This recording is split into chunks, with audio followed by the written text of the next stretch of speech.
Hi, folks.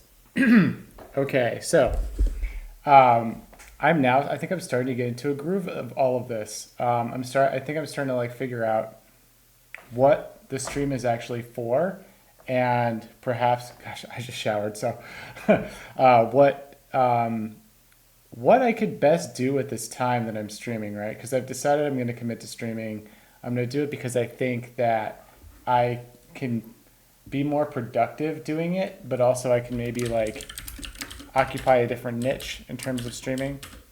So this really got me thinking, based on like the awesome kind of design that we did yesterday, that having this be more of a this is kind of like the design part of my day, right? This is sort of where a lot of times when I'm working, I'm just kind of sitting down and I'm I don't know. It's like I've got a few things that I need to kind of like bang out in terms of actual like getting code to work, but then I've got these sort of like design problems in the back of my head, and it's like things where I'm kind of looking at it, I'm like, that's fishy. Like that doesn't quite, work how I want that to work, right? Um, so it's this weird, it's this weird thing where I might not even be able to articulate the problem, right? And then a lot of times I'll wake up the next day and maybe I've actually got a clear idea. Hey, good afternoon or good morning. Maybe I've got a more clear idea of like what the actual nature of the design problem I'm having is. And the stream is great because what I can do, I can actually kind of use it as a place to sort of talk through the design problems that my game has and have it be focused on that. Because I honestly, I don't know about you, but like I don't really enjoy watching like programming streams. I kind of do, but I think I'm generally like myself, I'm not really a programmer, which sounds weird, but like I'm more of a designer. Like that's the thing that really excites me is is coming up with new designs. Yeah, right. I guess it could be well, this is like rubber duck design debugging, right?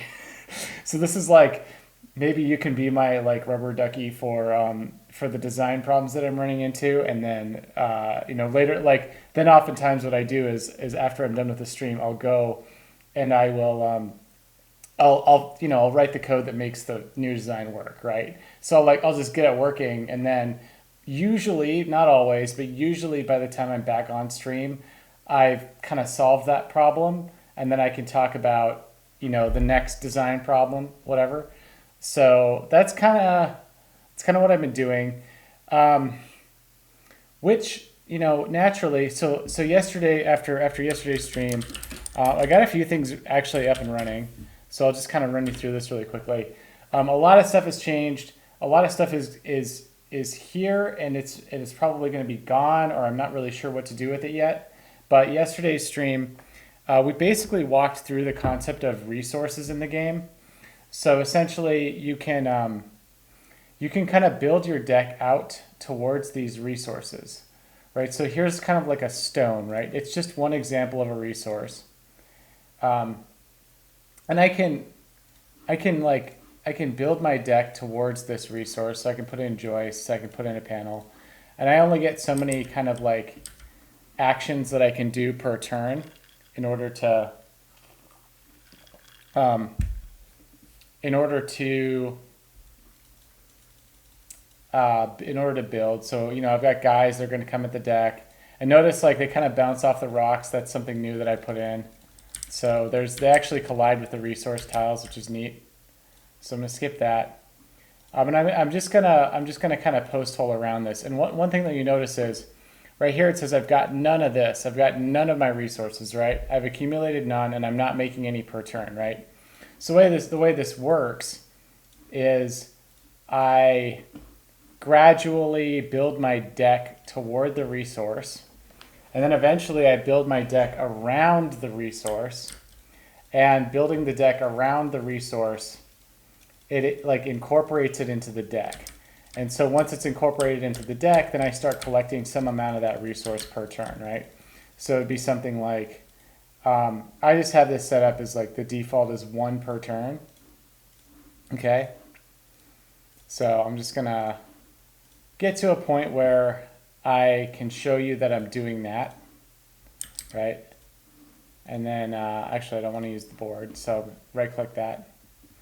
And I have this, it's a little bit slow moving, right? And that's kind of how you plan out your strategy, is you're sort of thinking to yourself, okay, gosh, like what kind of build am I going to do? What kind of resources am I going to go after? You know, I want to pick something that, that will, you know, help me out, that'll help me to like grow my deck and build, you know, all that good stuff. So let's see, I've got some joists. I've got another joist here. And so I really just need one more joist. And I'm going to hang on to my one panel. I'll get rid of my turret. I'll hang on to the panel because I'm going to want to use it for the next sequence. So far, I just want to show you that this system is working, right? I want to show you that it's actually at a point where you can start accumulating resources. It recognizes when you have a new resource. Okay, so joist that. And now as soon as I board it up, it's one per turn, right? So now on the next deck defense phase, I'm going to start accumulating these, right? And so the point is to kind of like expand the deck further and further and then capture more of these, because the more of these things that you capture, right, the greater your resource income goes up. So you're basically building like economy would be kind of a way of looking at it. This game is almost like, how would I characterize it? It's sort of like Vampire Survivors meets base building in some sense. So, which is, I don't know that I've ever seen anything like that, but anyway, this kind of got me thinking, okay, this is all well and good, this works, but I noticed as I was playing that I don't seem to want to add cards to this deck, to this card deck. And the more I got thinking about it, the more I was like, well, why is that the case, right? Like, what is it about, you know, and I was like, just kind of noticing my own kind of gut reaction as I play. It's like every time I'm presented with the screen to like add new cards to my deck, I don't want to, right? And like, so then I'm asking myself, well, why do I not do that? What is it that I don't like about that? Or why do I keep skipping it?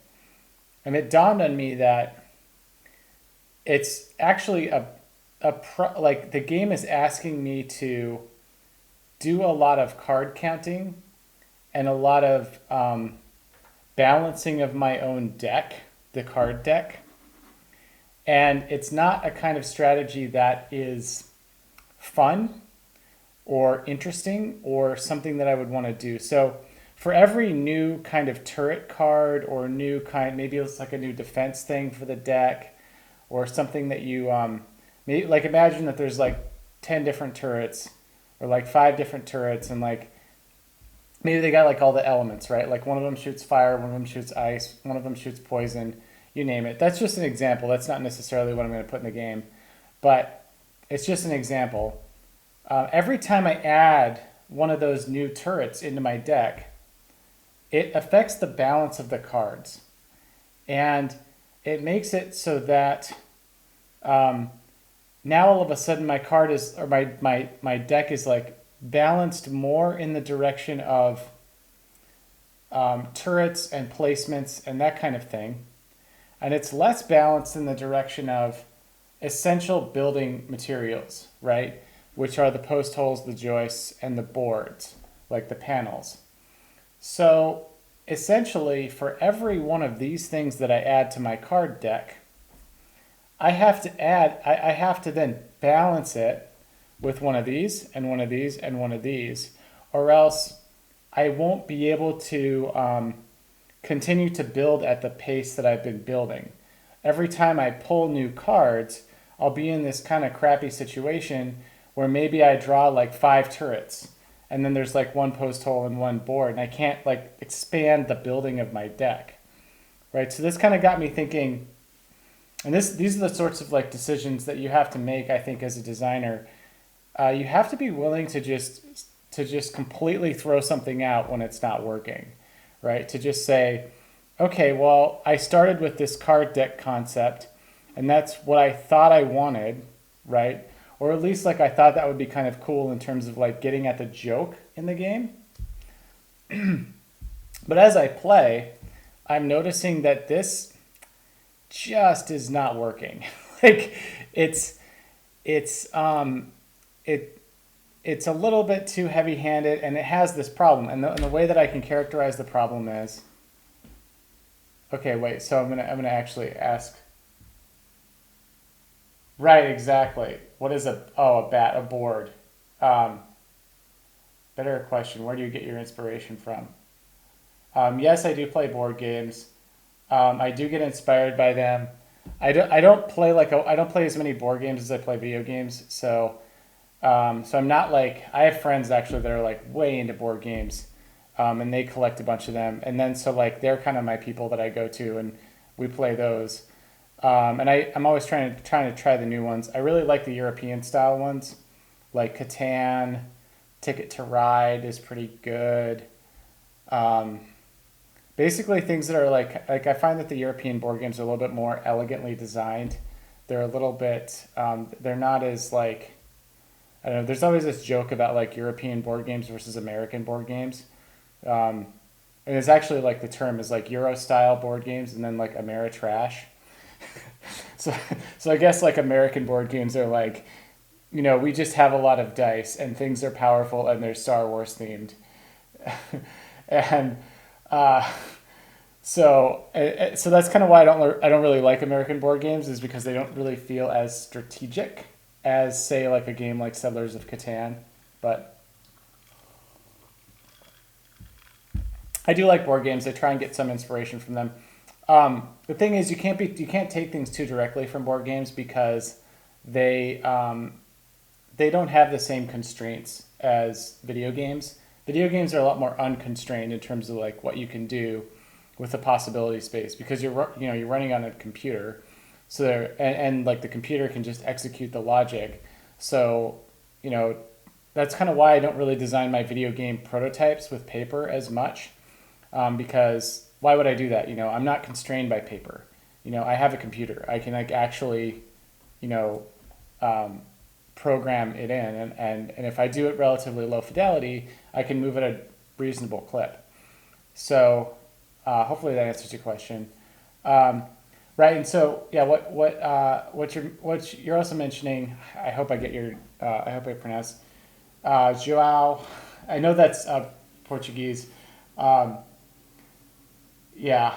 So, and the player knows you're not constrained by paper, right?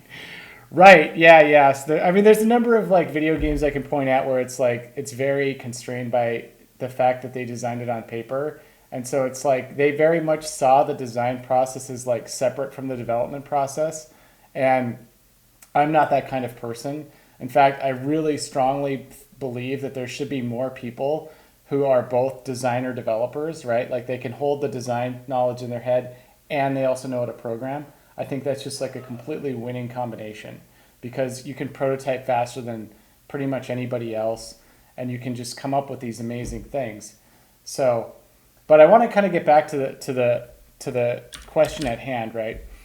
So what I've discovered through playing this game is that boards or panels and joists and post holes, exactly as you say, they are so essential that they don't feel like they should be cards.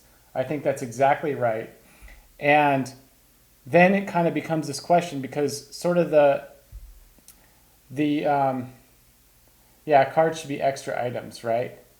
Yeah, yeah. And so how do we kind of tweak and modify that kind of system, right? Because what I said is that the main hook of this game is that it is a roguelike deck builder, um, where you're building a deck as in a patio deck, but you're also building a card deck of different abilities or building types that you can place down, right?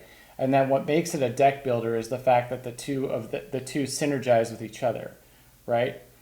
Well, if all of a sudden I'm getting rid of the card deck, or perhaps replacing the card deck with some other system, then it hits that hook a little bit less hard.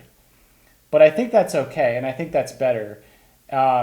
It's almost like the deck builder, as in like card deck builder side of it, is more, it's a little bit more abstract. And then I'm trying to think of an example of a game that where the deck building is a little bit more abstract in that way.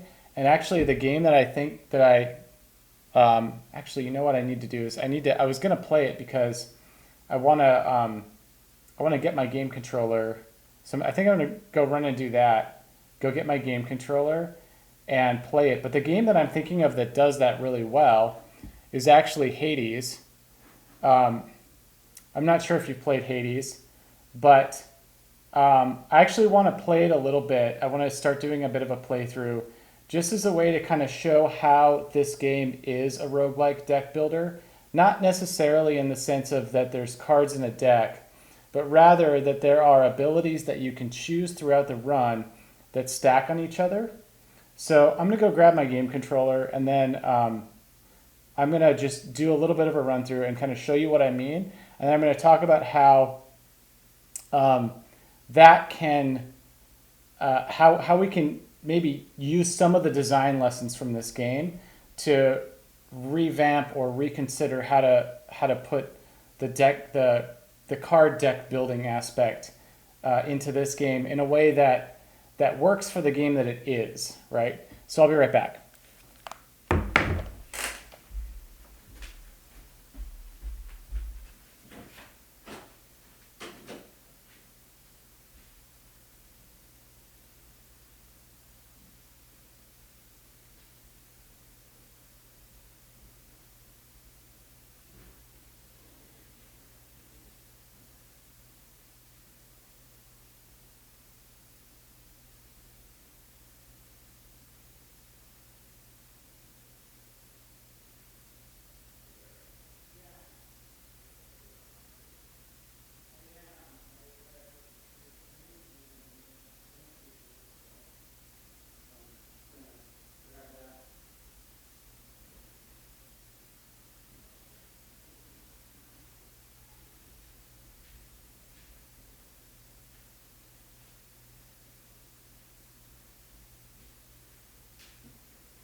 All right, I've got my game controller. I'm gonna just start up Hades.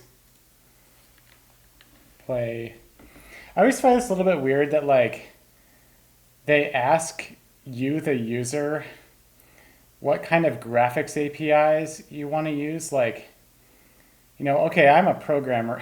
Sorry, this is a total aside.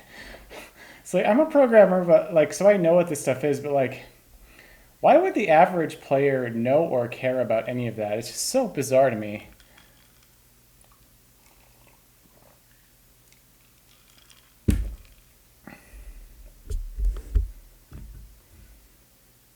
Okay, Hades. I'm playing. This is just going to be like, yeah, I've actually played this game a lot. So, wait, I want to... Oh, is this like, I'm further into this run? Oh gosh, okay. Give up. I actually want to restart this run. House of Hades, okay, let's do that. So, this game I got like different weapons, right, that I can use. I'm going to be super boring, I guess, and just use the... I use the sword, and then I'm not going to do anything like really special. I'm just going to go in. All these, like, look at all these bonuses that stack on each other and make it more difficult. I mean, this game is like really all about that, but I'm just going to pick like a standard run. So, very first world. So, actually, I think I have the audio for this. Okay, so the first thing that I'm getting, right? I'm getting a boon. And the boons actually, they stack, so they have a slot. Every boon has a slot. And that's actually a really important thing to note. So, and they do really well. I think they do a very good job of pointing out the slot that it goes into, right? So there's like these, Hades has these essential slots, right? So one of the essential slots you have is the attack slot, right? So if I pick this, that now my attack slot is filled, and that's got this thing in it, right? It's got the Tempest Strike. Similarly, there is the special slot, and that's like a different button that's mapped onto your controller. And when I pick this, now my special slot is filled with that. And then I've also got a cast slot, right? And so when I pick this, my cast, which is also an essential slot, now it has that in it, right? So I can pick any of these. Maybe what I'll do is I'll just pick the cast slot, right? And so actually, just, yeah, well, I'm going to have to fight some guys, but like, okay, so here comes a guy. Oh, that's so like buttery smooth. Okay, so now like I've cleared that room, right? And what you can see is, I'm not sure if it's over on the left here. I can kind of point it out. I'm not sure if you can actually see it. It's funny because like I'm pointing at my screen as if I think you can see it, but actually I need to like hover over it. Maybe, oh yeah, I can use my mouse. Okay, there we go. So what you have the slots, right? So this indicates like slot is empty, right? Empty slot, full slot, empty slot, empty slot. And so I would argue that this is your deck, right? So, and this is kind of like, it's a little bit more of an abstract way of thinking about what is a roguelike deck builder, right? Is Hades a roguelike deck builder? And like, if you wanted to be super, pedantic about it, I guess, you could say, oh, a deck builder is something where it has to have cards, but I think deck builder it can be applied in perhaps a little bit more abstract way. I think it can mean something that that really is more about the stacking of abilities and about the picking and choosing. Because what you ultimately want to do is you want these to harmonize with each other, right? You want them to synergize. You want it so that what you pick in the special slot synergizes with this, and it synergizes with all these other bonuses that you've picked. So that at the very end of the tail end of your run, you found like some ultra powerful niche, right? You found some way to make your character just overpowered, almost absurdly powered, so that when it comes time to face, the final boss, your dad, in this game it's your dad, you're like as powerful as possible. And the way that you got there was strategically. You picked all of these, you took the right chances, right? Because I think there's another option. Oh, it's not here, but you're constantly kind of doing this. You're kind of constantly deck building after you pass every attack phase or wave. You're deck building your abilities. So you're picking something like, oh, I'm going to pick, here I don't have a choice. I have to pick this. But on the next one, I can pick something. I think I start getting more choices, right? So I'm going to kill this guy. All right, and I'm using my cast because that's my more powerful one. Oops, I took some damage. Not good. Maybe I'm not the greatest Hades player. Okay, so now I get the bonus, right? But I start to get presented with a choice. Or maybe I'm not. I don't have a choice here. Okay. So this indicates like what type of boon I'm going to get. And the different boons the boons come from the different gods. So this one comes from Poseidon. This one comes from the god of war, Ares. So I'm going to, get that boon. And then I get to pick another slot that it goes into. And actually the important thing that I want to note, because I'm going to intentionally pick, okay, and yeah, I'm not playing very well. Okay, so I get my boon. Game is so beautiful. Okay, so this is for my special. All of these, so that's another slot, the call, and then Death Defiance. This is like kind of like an extra one that another one. So this would put something into my special slot. You notice that my special slot over here gets filled, right? So now I've got that, and it tells me what type, like what kind of god that's associated with. So I always have this like visual indicator of generally what sort of element powers I've got. Okay, here's an example, right? So now I'm presented with a fork in the road. So it initially didn't give me a fork in the road. Now they're going to give me a fork in the road where I have to choose between the hammer or this thing here, right? Generally speaking, I've been told that the hammer is like way more powerful, so I go with that. And now after I defeat this room of guys, then I get the hammer and my weapon gets upgraded. And then maybe when my weapon gets upgraded, that has something which synergizes with the other things that I've picked, right? Oh, actually, here's another thing I wanted to point out that's like good about this game. So before I end this like playthrough, okay, yeah, dude doesn't like me. Gotcha. I'm really not that great. Like I'm not focused while I'm playing on the stream. So, okay, all right, good. All right, so we got the hammer. This is like, okay, now interesting, right? So again, like these things are stacking on top of something that's in what I would consider an essential slot. So it's stacking on top of the special slot. It's stacking on top of the attack slot, right? And this is also stacking on top of the special slot. Well, I just upgraded my special slot. And so now I'm kind of starting to think about how does this upgrade that I just got work with this thing that this multiplier that I'm stacking on top of it. And so how can I get these things to harmonize best, right? So hits twice but no longer knocks foes away. Actually, maybe I don't want that. I'm going to pick this one. It's just to say, and actually look at also this visual kind of representation here, because this is your special slot, and they've done a really good job of kind of indicating that, hey, this is connected to that, right? It's attached, and it's a multiplier that stacks on top of this thing that's in this essential slot. So that's important. I'm actually going to go down and talk to the God of Chaos.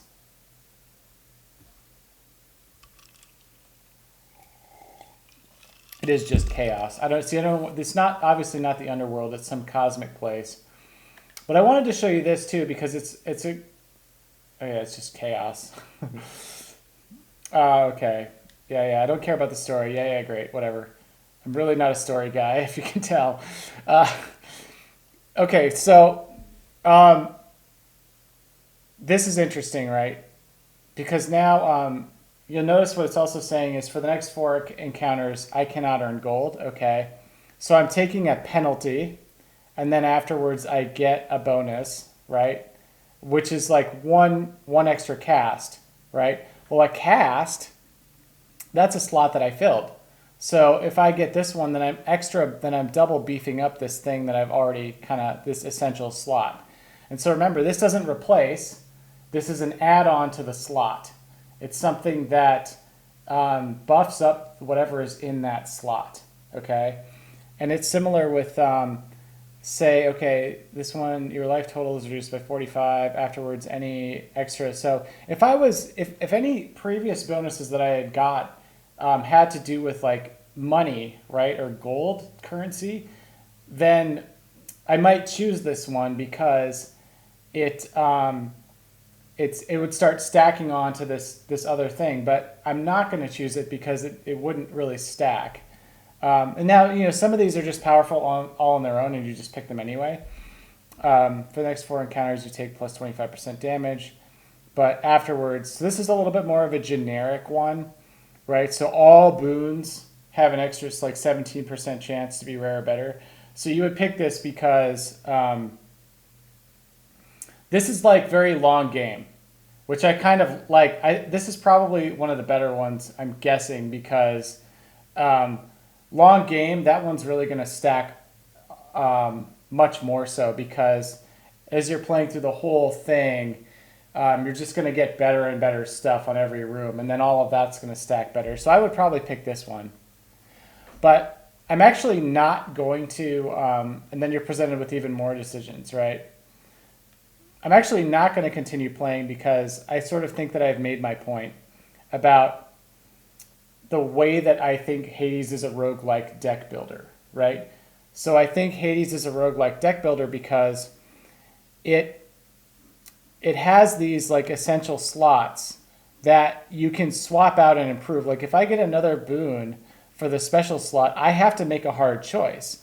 I have to make a hard choice to replace what's in this slot with something else, right? And maybe I do that, maybe I don't. But the point is that it's not a deck of cards. It's actually something else. And it works much better for what this game is because these four things or these five things are the essential moves in the game, right? I have my attack, I have my special, right? I've got my dash. Oh no, that's not. This is my dash. I've got my dash, right? And I've got so attack, special, range, dash, and then there's this other thing that's I think that's the call, right, where I call upon a god. But like none of that's changing. That's constant. These are the essential moves that I need throughout the game. So I guess I have to give up in order to quit.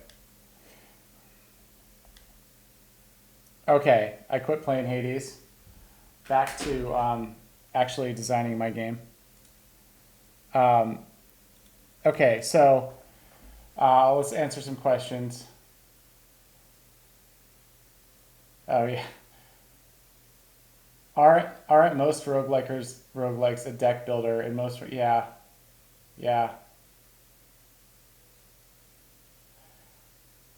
Oh, I see what you're saying. The idea you had in mind is of using a limited card deck of turret blueprints that can build if you have the blueprint. Yep. When you build it, they provide the buffs, just like the gods in Hades. They could be different classes of turrets, divided by colors, and each class gives similar buffs, or the cards that gives buffs by holding them in the slot where a blueprint could go. That's interesting. Yeah. Okay. So what you're saying is like there are these essential building types, right? And kind of similar to how Hades has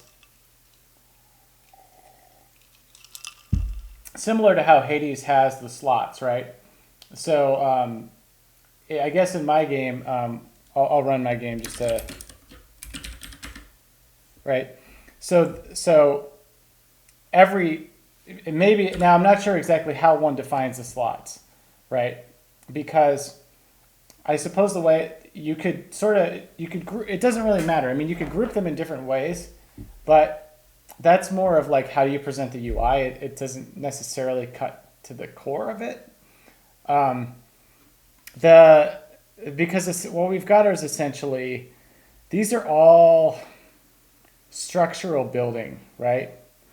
And so perhaps what you have is a structural building category, right?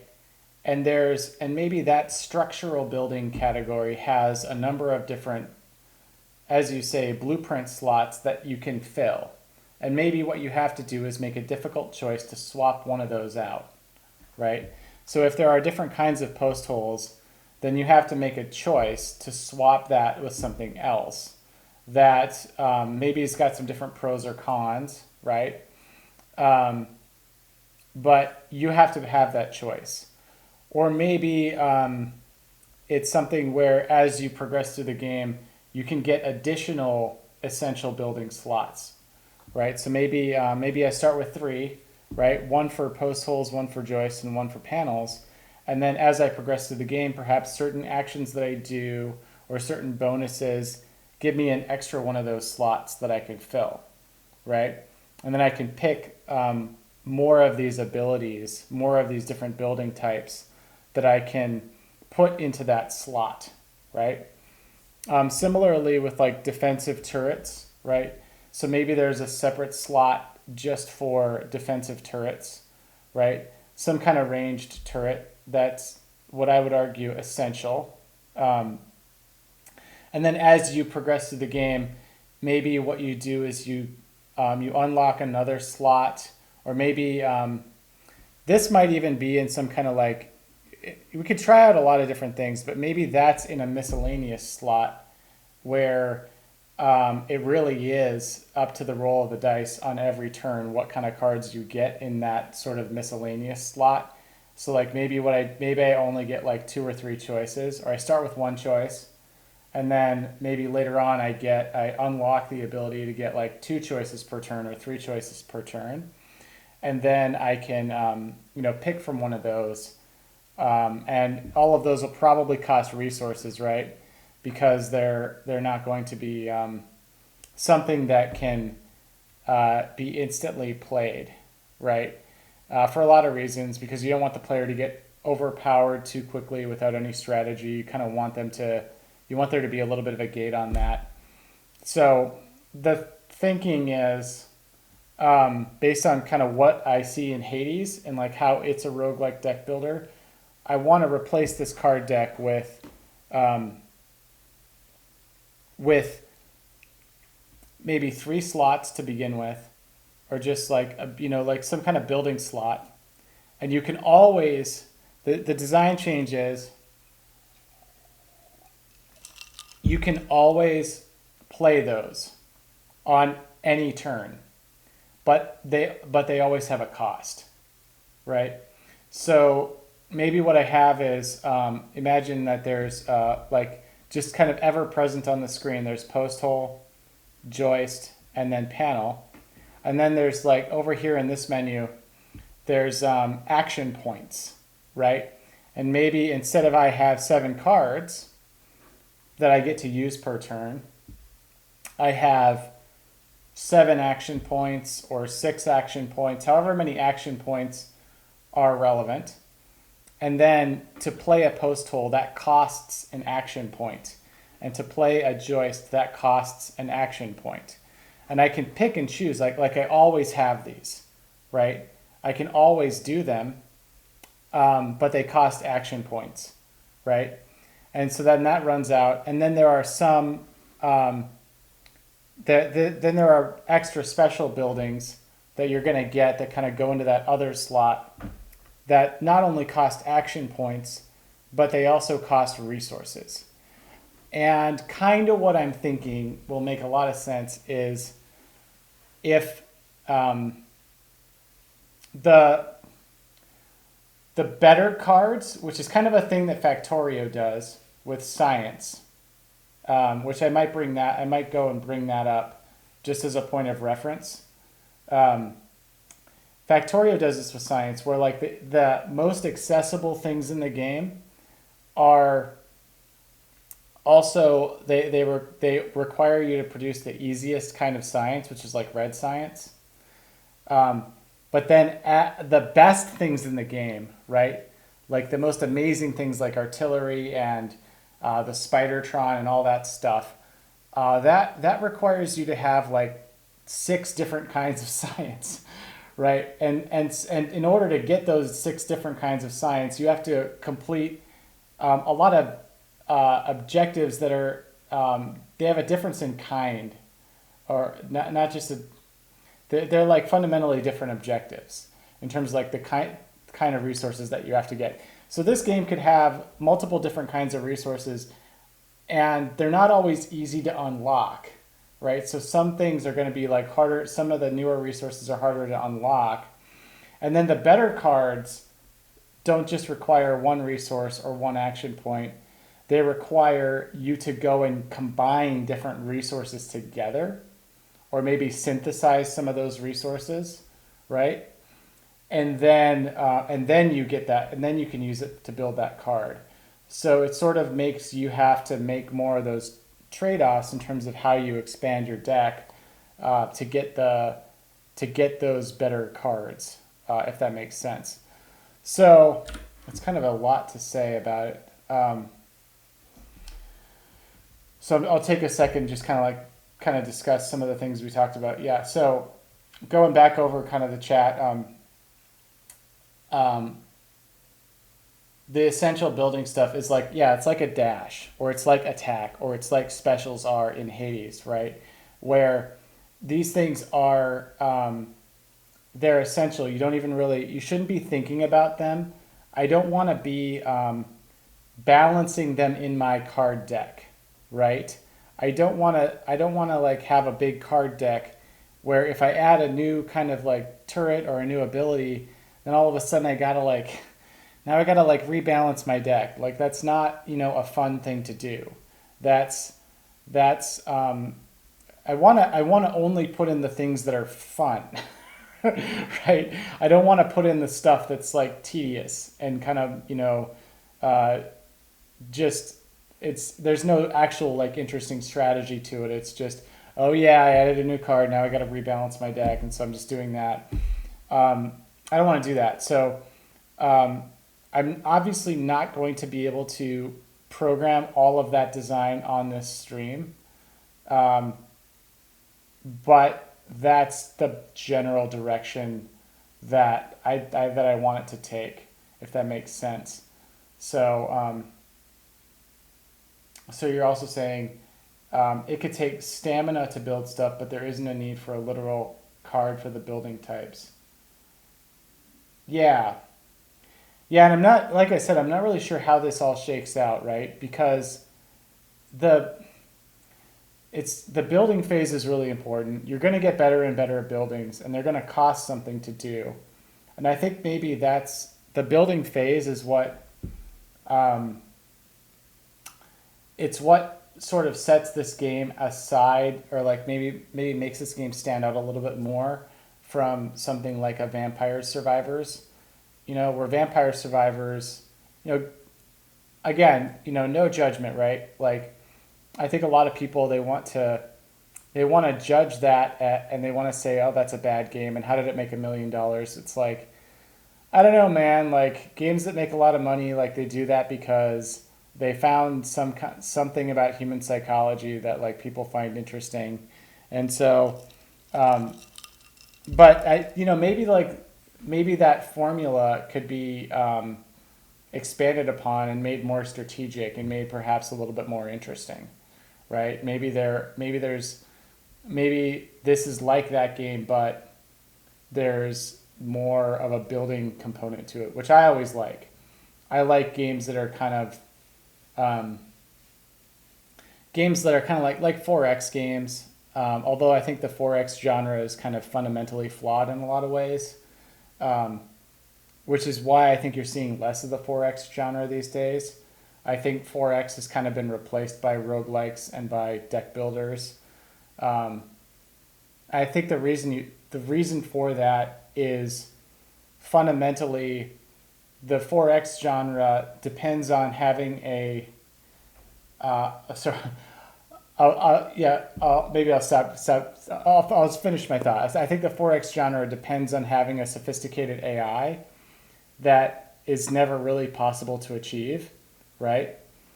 Whereas the roguelike genre is kind of saying, like, from a design perspective, they're kind of saying, you know what? We're not even really going to try with this AI thing. like, like, it's not going to have sophisticated strategies. And in fact, it's just going to get harder by, like, there just being more and more guys, right? And they're, like, tougher. But the part where you get to do the strategy is you get to pick better combinations of cards or of abilities. You get to stack abilities on, and then you get to play better, right? You get to uh, better athleticism on behalf of the player, and then let's just see how long you can survive.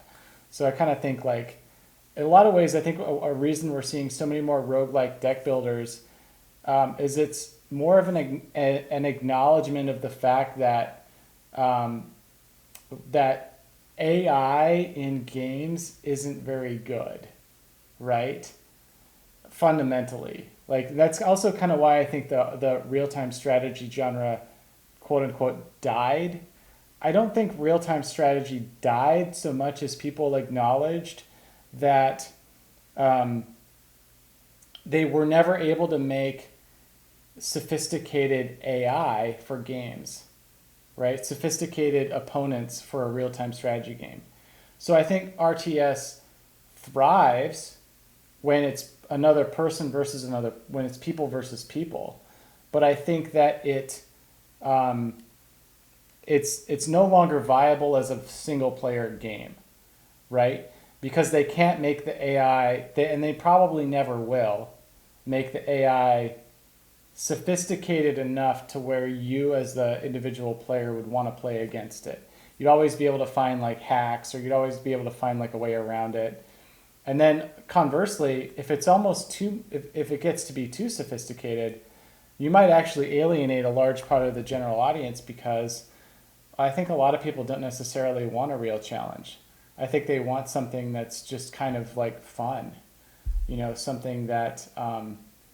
So anyway, all that's just to say, I think when you look at like what's selling and where the genres are and what's really popular, and like why did this genre die or why did that genre die, I think there's usually some kind of a design reason why.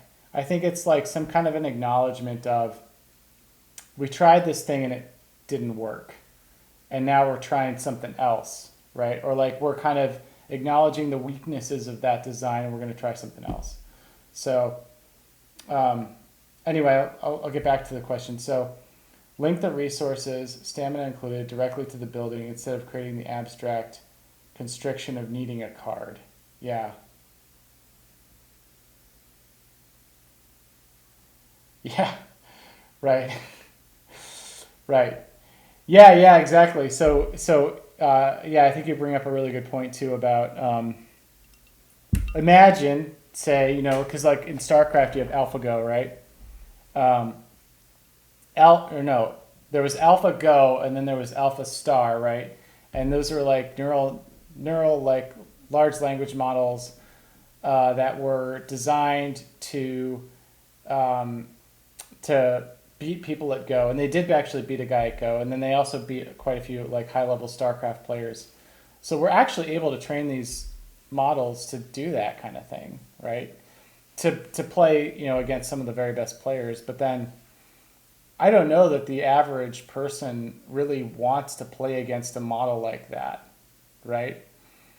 First of all, because that model is probably going to totally kick their ass, but also like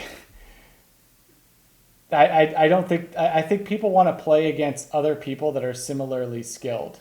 And I don't know that it's so easy to like tweak an AI or a neural network to like, maybe tone down how skilled it is, right? Maybe I'm wrong, and maybe like somebody's working on how do we, resurrect the RTS genre, because, to playing against, large models or whatever. Maybe that's happening. But um, I hypothesize that part of the reason that Factorio it was as successful as it was is because it filled an unmet need that was left by the hole that formed when real-time strategy disappeared, right?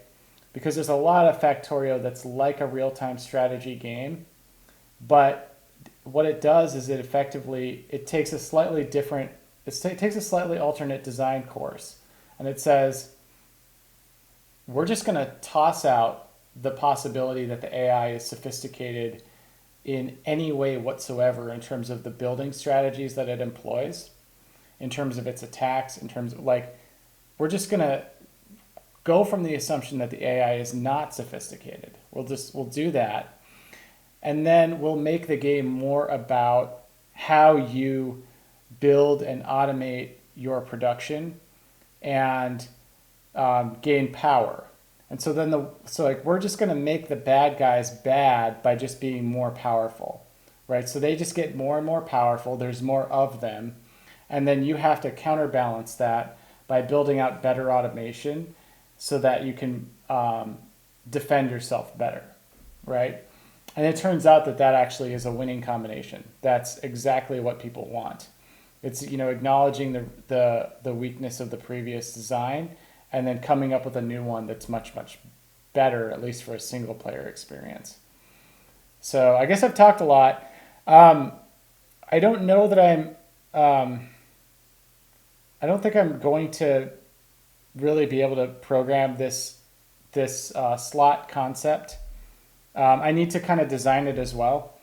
So I think I'm gonna, like I said, I'm going to just visually design it. I think I know what I want it to be, but it's gonna on the basically next week. What I'm going to be doing on the stream is slowly kind of replacing this card deck with. I think what I'll have are like three options, maybe in this bottom corner here, that are the essential building options, right? So post hole joist and board, and then I'll have like a few other slots here, just as a first pass, like a first iteration on the concept, and then try playing around with that, see what that's like. And I'll also have like an action point kind of system, and I'll put that up there. But there's no way I'm going to be able to program all of that on stream. So that's what I'm thinking and how I got there. And yeah, after that, then it's gonna kind of be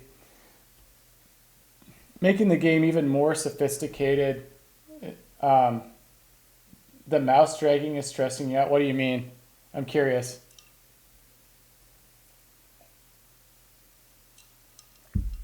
Like to aim or this? I'm not sure I understand. Make them hotkeys. Oh yeah. Of course. Yeah, sure. Um, yeah, I'll do both, right? So I'll make it so that more sophisticated players, right? People that want to go and like know what the hotkeys are for the different abilities. Yeah, it's actually a great idea. Another thing too is it kind of makes it a little bit more amenable to like game controller, right? It would be cool if this game were more accessible from a game controller. I don't know if that's going to be as possible. Um, just because I kind of think that like pointing and clicking, at least to shoot stuff, is better, right? Like this is just superior, right? It's so easy to do this. So I don't know, like is, but yeah, point taken about the buildings sort of need to be like hotkeys, right? So maybe there's like um, just 1, 2, 3 or whatever, or like just the numbers, right? So I could map it to the numbers on the keyboard, and I could say if you press 1 or 2, then now you know you're in post hole mode or whatever. Um, that makes a lot of sense. I think people would appreciate that. Yeah, these are all kind of like the little things, but I think it should also be visual so that new players, people that maybe, because if you put a game out there, it's like maybe they've never played a roguelike deck builder, right? So maybe they have no idea what they're getting into, and they need to sort of be a little bit handheld, not a lot, but like a little. So I would definitely want it so you could click on it too. But yeah, I think that's a good idea. So yeah, those are my thoughts. Like I said, this has actually been a lot of fun because a lot of times what I'll do is I'll be like, God, this is just not like what is, like a few days ago I was playing this and I was like looking at the cards and I was just like, something is not right about this, but I have not thought about it enough to be able to articulate what's wrong with it, right? And actually, I had some trouble sleeping last night. I think I was up, in the middle of the night, and it's because like, I had this on the back burner in my brain, and then I wake up in like midnight, and I'm just like, that's the solution, And I was thinking about Hades, and I was like, that's what they did. Like that's how they solved this problem. So it's kind of like the way that the creative process works. I think you really have to give it a lot of time, and it's also this is why I think trying to do creative work on any kind of strict schedule just never works because you don't give it time to breathe like that. You don't give yourself the time to have those like midnight kind of like realizations, right? Um, so once this game is designed and like all this design stuff is figured out, then I think it's much more reasonable to say, okay, if we are going to go into production, right, that we're going to like maybe what I can do is I can say, okay, I estimate these are the essential things we got to do, and I estimate it'll take like a year or two to get it all in and to get it smooth. That's different, right? That's something where I think you actually could set aside the time and produce it. But in this creative phase, like you really don't want to be really tethered to any strict schedule or or anything like that. I think you just got to kind of like play with it and understand it and like let it breathe, and then once you really once you've got a playable prototype and you got something that people kind of like, then you can say, okay, let's polish the crap out of this and actually try and sell it. So those are my thoughts. That's the hour. I'm happy to kind of answer any more questions that you might have.